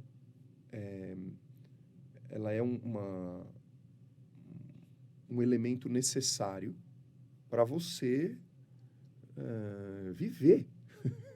Para você viver, viver na plenitude, que eu estou dizendo. Porque, na verdade, sobreviver, todo mundo está aqui, que está respirando, que está aqui, está sobrevivendo. Entendeu? Mas viver, de fato, que a gente vê muita gente andando por aí que não está vivendo. Está sobrevivendo. Sim. Entendeu? E não importa, por isso que eu estou falando, não importa quantos anos você tenha, quanto de dinheiro você tenha. Então, o último exemplo, no meio, estava, abre aspas, deslanchando ali, um monte de coisa acontecendo, super legal, recebi o convite para ir fazer o Anarquista. Na época eu tinha um consultor. E ele me foi categórico, ele falou assim, você não pode aceitar esse convite. Não pode aceitar esse convite. O teatro ele exige, né? Não pode aceitar esse convite, porque você tem que se dedicar à empresa, não sei o quê. O que eu fiz? Meio que mandei ele embora e desobedeci e aceitei o convite. E foi a melhor coisa que aconteceu na minha vida. Porque se eu não tivesse aceitado, é capaz que, abre aspas, estivesse muito mais próspera e conhecida e eu tivesse muito mais números na minha conta no banco. Entendeu? Mas eu acho que eu não ia estar mais rico. Hoje eu me sinto rico, milionário, assim, de estar morando num lugar onde eu... Sim, eu moro numa casinha de roça. Não é que é uma mansão. Eu moro numa casa de roça muito menor do que o meu apartamento aqui em São Paulo. Olha que loucura. Entendeu? Mas nunca tive tão feliz. Porque eu saio da casa, tem um mundo ali. Tem um bosque, tem cachoeira passando, tem bicho, tem passarinho, entendeu? Então, assim, isso para mim isso não é a presença. A presença é eu ter consciência disso. É eu ter consciência do meu corpo, ter consciência do que eu estou sentindo, eu ter consciência do que eu estou pensando. Então, essa tríade, pensar, sentir e fazer, é o primeiro caminho, é o primeiro passo ali para... mas o que é essa coisa de presença? O que é essa coisa de ter consciência? Você está falando muitas coisas que não tá me pegando aqui. O que você está pensando agora? Beleza, já está legal. O que você está sentindo? Isso é dificílimo. Para mim, pelo menos, é muito difícil. Esse caminho, o caminho mais longo do ser humano é entre a cabeça e o cérebro. A cabeça e o coração. Então, o cérebro e o coração é um caminho, é uma distância enorme. E é super difícil. Para mim é difícil. Mas se é respirar um pouquinho, aí outra tríade que eu tenho lá, que é respira, hidrata e caminha. Deu pânico. Respira, hidrata e caminha. Deu desespero. Então, 3 coisas. Primeiro, estou vivo, estou seguro, estou saudável. Pronto, aí continua a vida. Entendeu? Tá vivo, tá seguro, tá saudável? Então, calma, tá tudo bem. Agora, respira, hidrata e caminha. É um negócio legal que a língua portuguesa tem um negócio que poucas línguas têm, né? Na verdade, não sei dizer se outras têm. Mas o ser e estar, né? O to be significa tanto ser como estar. Né? Estou aqui, sou Renan. É que assim, eu experiências aí, desde xamanismo até meditações tântricas, meditações do Osho, eu vou mais para uma linha de, assim, não existe eu. Não existe eu. Quem sou eu? É meu nome? Quem é meu braço? Não, eu não sou nada disso. Isso. Mas eu sou tudo isso. Isso é tudo isso. E então, na minha leitura, assim, né, o empreendedorismo é a capacidade de trazer tudo isso que você falou, esse autoconhecimento, esse desejo de contribuir, canalizado por uma expressão pessoal. Eu acho que quem pode ser considerado, se é que existe felicidade, acho que a maior felicidade que existe é você conseguir pegar tudo aquilo que existe dentro de você, seja lá quem for você, e traduzir isso em um trabalho, um esforço de realização de uma ação que vai gerar benefício para o outro. Aí completou o círculo, né? E eu acho que é isso que falta hoje, porque pensando no corporativo, né? Muito assim, o meu cargo, a minha projeção de carreira, o meu bônus no final do ano, o meu para onde que eu vou viajar, não sei o quê. Mas não é isso. Na minha leitura. Quem sou eu também, né? Para ter alguma leitura. Mas então, a pergunta final. A gente falou difícil terminar, né? Difícil terminar. Eu tenho uma dificuldade enorme de dizer tchau. Ser antes do ter, né? A gente fala um pouco sobre isso. O que te vem à mente para fechar? Volta para mim essa coisa do divino e do material, essa coisa da intuição, sabe o que vem? Me vem uma dupla que eu tenho conversado muito dentro de mim, que todo mundo tem, que é o lógico e o lúdico. Uhum. Todo mundo tem dentro de si uma instância lógica que pensa, que planeja, que prepara, que gosta de número, que sabe a data, que guarda telefone, que faz, que pega e faz a coisa. E o lúdico, que brinca, que é a criança, que cria, que viaja. que sonha, e essas duas, se essas duas estiverem conversando e felizes, vem uma essência, a tal da plenitude ali, ela se manifesta. Ela acontece. Lógico e o lúdico. O lúdico e o lógico. Entendeu? Então, eu comecei a conversar com essas instâncias. Comecei a trocar uma ideia. Parece uma coisa de maluco, mas pensando em dramaturgia, eu comecei a trocar uma ideia com o meu lógico e o meu lúdico, e eles estão aqui agora. Às vezes faz uma brincadeira, às vezes um dá uma risada, às vezes um puxa, mas eles estão o tempo inteiro aqui, conversando, se manifestando. Em você também. Nele também, em todo mundo que está escutando aqui, que está assistindo. Entendeu? Tem essa instância. Se você... isso independente de você saber ou não. Se você começa a, primeiro, tomar consciência e começa a prestar atenção nessas instâncias se manifestando e vendo, né? Você começa a ver quando que um opera, quando que o outro opera, quando que você... E aí você começa a se desapegar das coisas que você tem e você começa a conhecer um pouco mais e se apegar e conversar e dialogar com as coisas que você é, menos o que você tem. Então, comigo, esse ser e ter, ele tem uma coisa, tem um acontecimento no dia 30 de novembro de 2020, quando a casa pegou fogo. Ou seja, eu perdi tudo que eu tinha. Eu não tinha mais nenhuma coisa e eu não tinha mais casa. E aí, o que eu tinha? Eu tinha eu só, minha família. Mas aí já era o ser, né? Já era o ser. Aí que eu comecei a... Aí que vira a cabeça. Entendeu? Primeiro, você não precisa de tudo.